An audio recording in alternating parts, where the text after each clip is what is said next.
Vážené dámy a páni, Robert Fico je nielen predsedom vlády Slovenskej republiky, ale aj náš priateľ. Za politickú stranu Smer, Slovenská sociálna demokracia, chcem čo najostrejšie odsúdiť, čo sa stalo dneska v Handlovej, ale zároveň vyjadriť ťažké znechutenie nad tým, čo ste tu vy páchali posledné roky. Vy, liberálne médiá, politická opozícia, akú nenávisť ste voči Robertovi Ficovi šírili. Šibenice ste mu stavali. Tá zlosť a ten hnev a tá nenávisť, to je dneska výsledok vašej činnosti.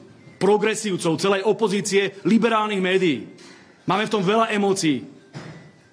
Robert Fico je štvornásobný premiér. A kvôli vašej nenávisti dneska bojuje o život. Toto je útok na každého Slováka, na každú Slovenku, na každého občana Slovenskej republiky. Roky ste živili strašidelnú nenávisť. Strašidelnú nenávisť. Ja som presvedčený, že tú vinu, ktorú progresívci nesú, tú vinu, ktorú nesú všetky liberálne médiá, nikdy nezmiejú. Nikdy ju nezmie Matovič. Nikdy ju nezmie Šimečka. Nikdy ju nezmiejú nikto z nich. Ešte aj keď som oznámil dnes v parlamente správu o tom, že je postrelený predseda vlády Slovenskej republiky, že stále po nás hulákali. Nemajú kúsok empatie. Kúsok súcitu. Povedzte mi, čo budeme teraz robiť na Slovensku? Ktorý politik ešte pôjde niekam na verejný meeting? Vy ste z nás všetkých spravili terče. Všetci máme rodiny, deti.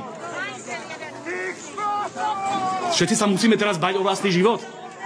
Lebo tak veľmi ste nenávideli, že si Slováci zvolili Smer, Slovenskú sociálnu demokraciu a Hlas a SNS, že ste po nás museli ísť ako po zveri. Tu máte ovocie vašej činnosti. Kvôli vám je dneska predseda vlády Slovenskej republiky Robert Fico.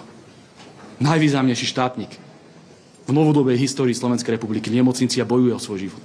Kvôli vám. Želáme Robertovi Ficovi, aby to prežil. Aby bol zdravý. Kvôli vám.